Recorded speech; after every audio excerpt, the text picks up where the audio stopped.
There are stories that entertain, and there are stories that restore your faith in storytelling itself.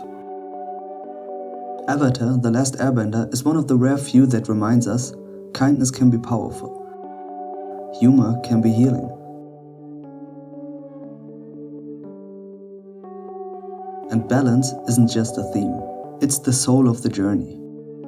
A journey to find calm in chaos, compassion in conflict, and laughter in loss. In a world divided into 4 elemental nations, the Water Tribes, the Earth Kingdom, the Fire Nation, and the Air Nomads, there exists a being known as the Avatar. The Avatar is the only one with the ability to bend all 4 elements. He is tasked with maintaining balance in the world. In the show, we follow Aang, the last surviving airbender and the current Avatar. Awakened from a century of stasis, confronted with a war launched by the Fire Nation. He is tasked with mastering all elements to restore peace. But the heart of the story isn't just bending and battles.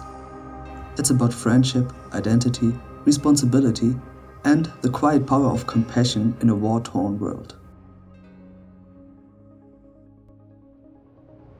The story of Avatar: The Last Airbender begins with 2 young artists at the Rhode Island School of Design, Bryan Konietzko and Michael Dante DiMartino. They met in 1995 and eventually teamed up with a shared dream of making a show that combined heart, humor, martial arts, and mythic world building. According to DiMartino, the series was originally envisioned as a much lighter Kids in the Woods comedy, but over the time evolved into a sweeping epic where Aang's journey and the war-torn world took center stage. Nickelodeon officially premiered the show in February 2005 after the creators pitched a concept rooted in elemental bending, Asian cultural motifs, and rich mythology. They drew heavily from Asian and indigenous cultural influences, from Tibetan monastic lives to Inuit communities, lending the series a depth and authenticity rarely seen in Western animation. Emotionally, the series soars. We feel Aang's guilt for running away, Sokka's ambition to be a great warrior like his father, and even Zuko's tortured path of honor. These aren't caricatures, they are full-blooded characters in pain, growing over time. Humorously, the series also shines. The often overlooked hero is the boomerang-wielding Sokka, whose jokes, sarcasm, and occasional incompetence lighten the mood, without undermining the stakes. We're out of food. Guys, wait! This was in my dream. We shouldn't go to the market. What happened in your dream? Food eats people! Also, Momo could talk. You said some very unkind things. What's remarkable is how Avatar blends the two. In one moment, you're laughing from heart. In the next moment, you're crying tears as a village burns and hope flickers.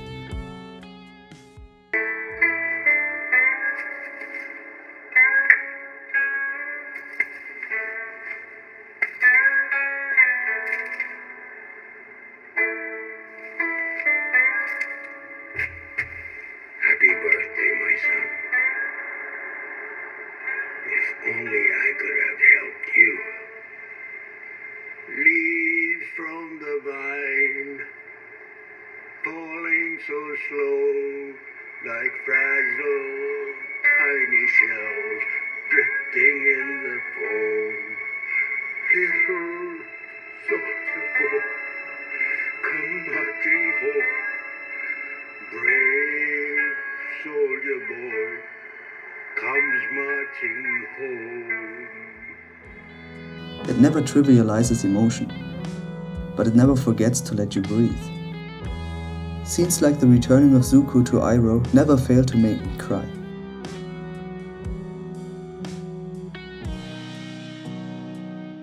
And scenes like the scream of fake Toph never fail to make me laugh.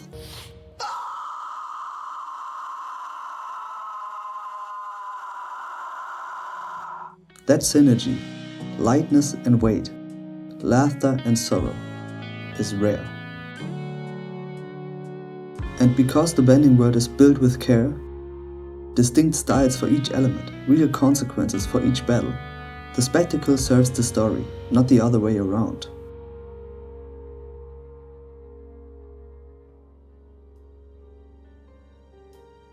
Let's talk about Sokka and the criticism of him being sexist.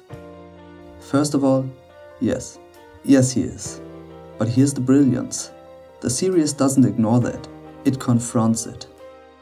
In the episode where Sokka underestimates the Kyoshi warriors, he is swiftly bested in combat.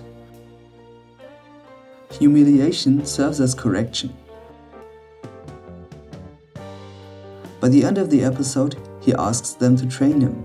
He realizes he was wrong. This is character development. Sokka's sexism isn't excused. It becomes a stepping stone for growth. He becomes more competent, more respectful, more aware. In a world filled with perfect heroes, Sokka is perfectly imperfect. And that makes him one of the most relatable characters in the show.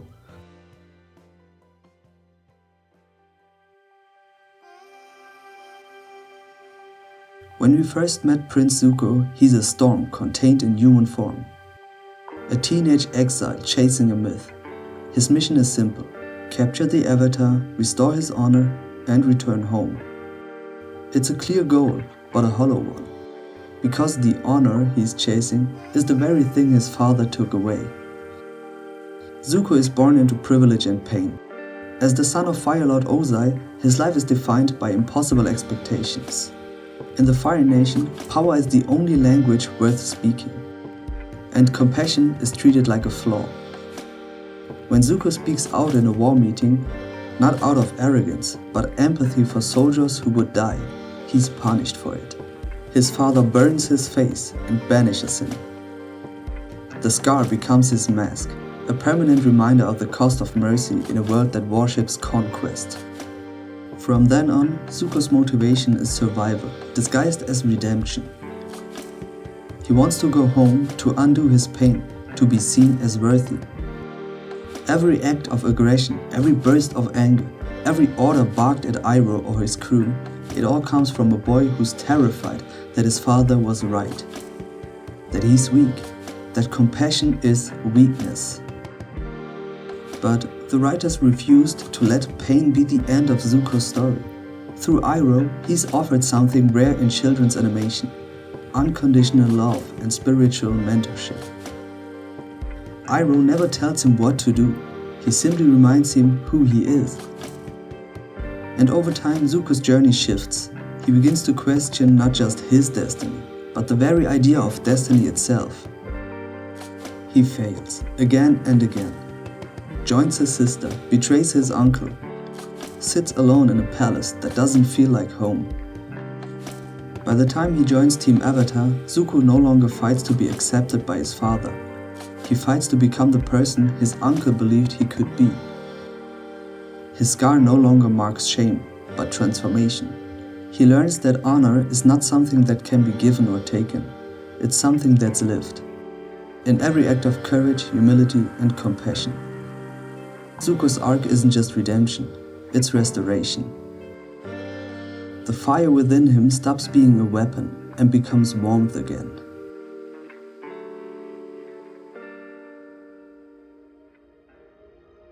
Avatar: The Last Airbender is more than an animated series. It is a testament to what animated storytelling can be when you treat your audience, young and old, as intelligent, capable, worthy of depth. It proves you can mix adventure, humor, heart, and philosophy without sacrificing any of them. You can teach without lecturing, inspire without overwhelming. To television creators, create worlds that breathe. Build characters who stumble and rise. Let your story be earnest, your jokes be genuine, and let your stakes be felt. Because in Aang's world, bending the elements was spectacular. But saving your friends, being true to yourself, and choosing kindness in a war-torn, broken world was the real magic. Just a few shows remind us that strength without compassion is chaos, and laughter without purpose is noise. Avatar did both. and left us better for it.